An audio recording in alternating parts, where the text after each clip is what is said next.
안녕하세요. 주식수익맨 정윤 인사드리겠습니다. 오늘 시간 여러분들이 많이 궁금해 하실 만한 인터플렉스 같이 좀 살펴보도록 하겠습니다.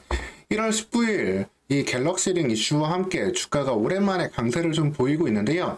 이 상승이 좀 지속될 수 있을지, 인터플렉스 어떤 포인트 챙기셔야 될지 핵심만 말씀드리도록 하겠습니다.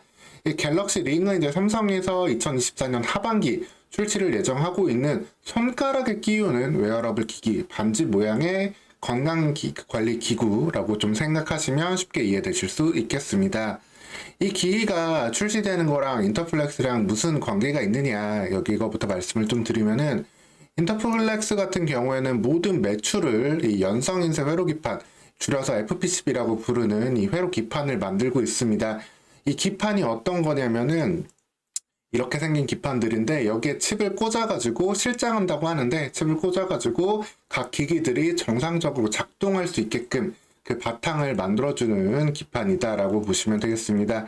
예전에 일반적인 이제 PCB 기판을 쓰다가 이제 플렉서블 이제 FPCB 기판을 많이 사용했었는데, 지금은 기기 모양들이 많이 다양해지고 변형이 나오고 있잖아요. 그러다 보니까 플렉서블과 리지드 두 가지 특징을 모두 가진 혼합된 이 RNF 기판도 많이 사용되고 있습니다. 그래서 이 RNF 기판을 주력으로 하고 있고, 이렇게 디스플레이라든가 카메라, 그리고 이제 디지타이저라고 해가지고 스마트폰 기기 바탕에 들어가는 것, 그리고 이제 나아가서는 XR 기기, 그리고 갤럭시 링, 이런 부분들 전반에 이제 들어간다 라고 보시면 되겠습니다.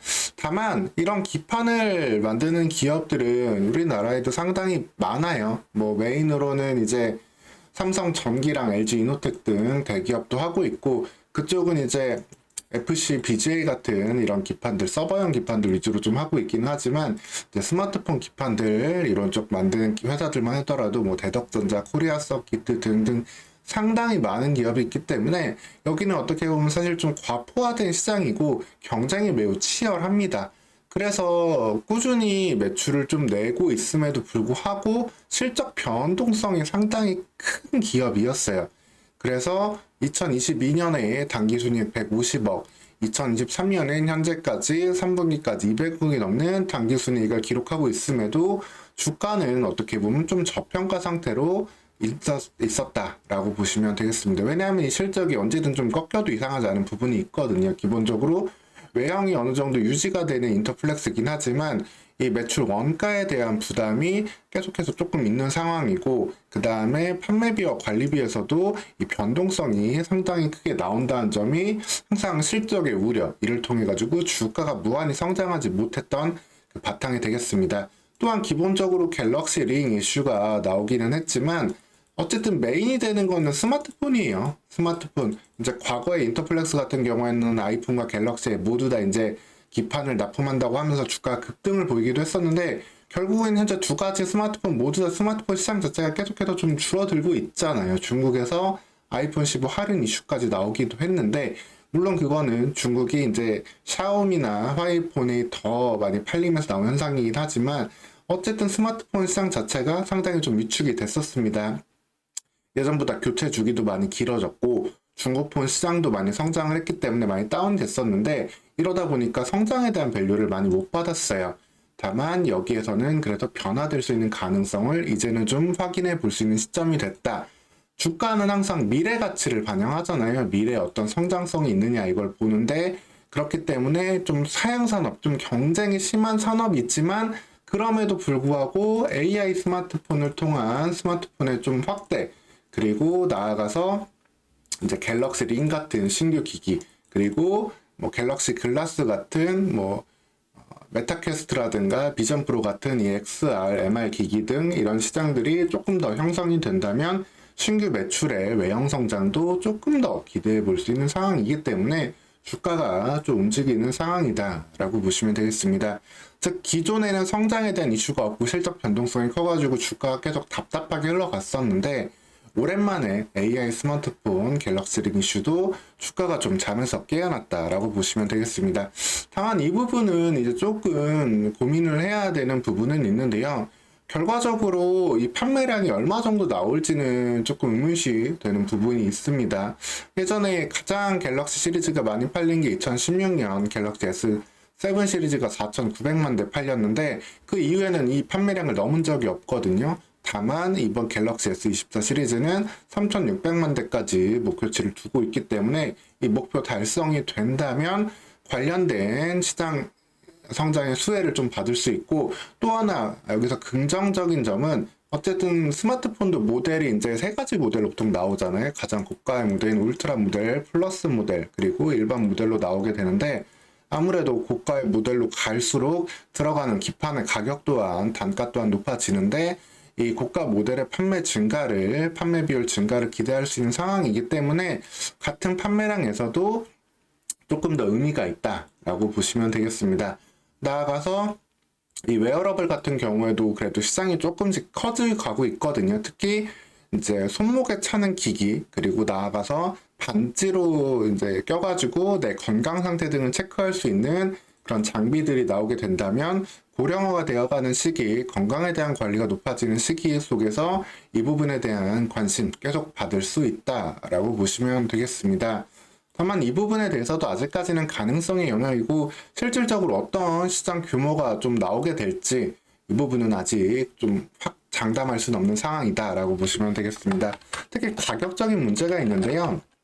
이런 스마트링 같은 게 이제 먼저 외국에서 먼저 하나 나왔어요. 근데 이게 사실 많이 알려진 기업은 아니고 오우라 링이라고 해가지고 핀란드의 한 헬스케어 기업에서 만들었는데 처음 출시 가격은 무려 128만 원으로 나왔습니다. 그 다음에 현재 3세대 가격은 40만 원까지 맞춰서 나오고 있는데 이 40만 원 선 정도로 그래서 갤럭시 링도 출시되는 상황이 어떨까 하는 예측 정도 나오고 있습니다. 근데 40만 원 정도를 주고 했을 때 이 기계 판매량이 어느 정도가 될지 이 부분을 좀 봐야 되는 상황이기 때문에, 그리고 어쨌든 스마트폰보다 단가 자체도 낮기 때문에 실질적으로 이 갤럭시 링 관련된 매출 증가 여부는 아직까진 물음표, 다만 기대감의 밸류에이션을 줄 수 있는 상황이다 정도로 보시면 되겠습니다.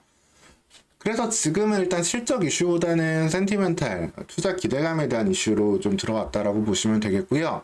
여기에서 이제 4분기 재무제표 사업 보고서를 이제 곧 이제 받아볼 수 있을 텐데 이 부분에서 좀 해결해야 되는 부분이 항상 있기는 해요.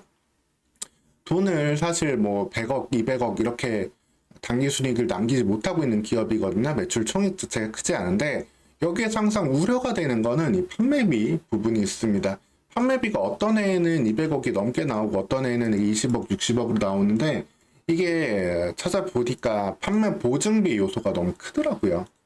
근데 이 판매 보증비 같은 경우 뭐 자동차 기업들에서도 좀 비중이 좀 큰 부분도 있는데 판매 관리비에서 이 판매 보증비가 무려 200억 가까운 비중을 차지하고 있는 상황입니다. 일종의 AS 비용이다라고 생각하시면 되고, 제품 매출을 냈지만 여기에 문제가 있을 때 이걸 보증해주는 비용이 될 건데 이 부분이 2024년에는 좀 해소가 될 수 있다라고 한다면 그때는 실적도 조금 더 안정이 되면서 이 밸류에이션을 정상화시키고 그 다음에 멀티플을 줄 수 있는 환경으로 전해질 수 있다라고 보시면 되겠습니다. 즉 인터플렉스는 보시면은 이제 이 PCB 관련된 기업들이 정말 많은데 이 PCB 만드는 기업들 중에서 어쨌든 좀 일종의 메인 벤더 성격으로도 도약할 수 있는 가능성도 있는 가운데 스마트폰 판매량이 늘어나고 그다음에 갤럭시 링이 출시가 되면은 매출 외형이 늘어날 수 있는 가능성이 있다. 그리고 한편으로는 내적으로는 이제 원가랑 판매비 이거를 이제 관리를 해야 되는 측면이 중요하다라고 보시면 되겠고요. 근데 이 부분을 통해서 오늘 주가가 상승을 했지만 한 단계 더 올라가려면 결국에는 이거를 1분기 중에 확인을 하고 그 다음에 이 부분에 대한 성과는 이제 2분기, 3분기 중으로 이어질 수 있기 때문에 주가가 막 그렇게 드라마틱하게 빠르게 갈 수 있는 그런 상황이 되기는 조금 쉽지 않고 상당히 지금 매물벽들도 위에 다양하게 있는 상황이거든요. 그렇기 때문에 이 14,700원 선 이 부분 가격대에서 좀 횡보하는 모습 보면서 그 다음에 좀 시간을 두고 한 단계 좀 도약하는 모습을 기대해 볼 수 있겠습니다. 물론 오늘 이제 상한가로 마감을 준다면은 이제 월요일에 갭 상승까지 조금 더 상승 나올 수도 있어요. 다만 좀 밸류에이션에 대한 우려, 다른 반도체 종목들처럼 뭔가 매출에 대한 수혜를 빠르게 지금 확산시킬 수 있는 상황은 아니다라고 보거든요. 기판 관련 기업들은. 그렇기 때문에 조금 주의하면서 한 번 더 상승 나오면은 좀 차익 실현도 좀 하셨다가 좀 이렇게 비중도 좀 줄이셨다가 14,700원 선 부근에서 다시 한번 시점을 잡아보는 것도 좀 전술적인 접근, 단기적으로는 그런 접근도 필요하다라고 보시면 되겠습니다.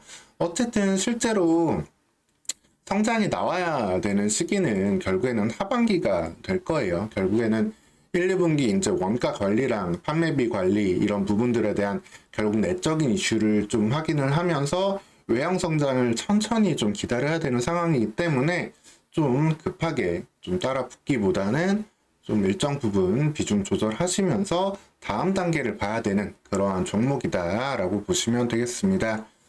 오늘 시간 이렇게 인터플렉스에 대해서 어떤 포인트들 좀 보셔야 될지 이 부분들 말씀드렸고요. 추가적으로 변화되는 이슈들 나오면 또 파악해서 전달 드리도록 하겠습니다. 오늘 시간도 영상 시청해 주셔서 감사드리고요. 구독하시고 후속 영상도 계속 챙겨보시면 되겠습니다. 감사합니다.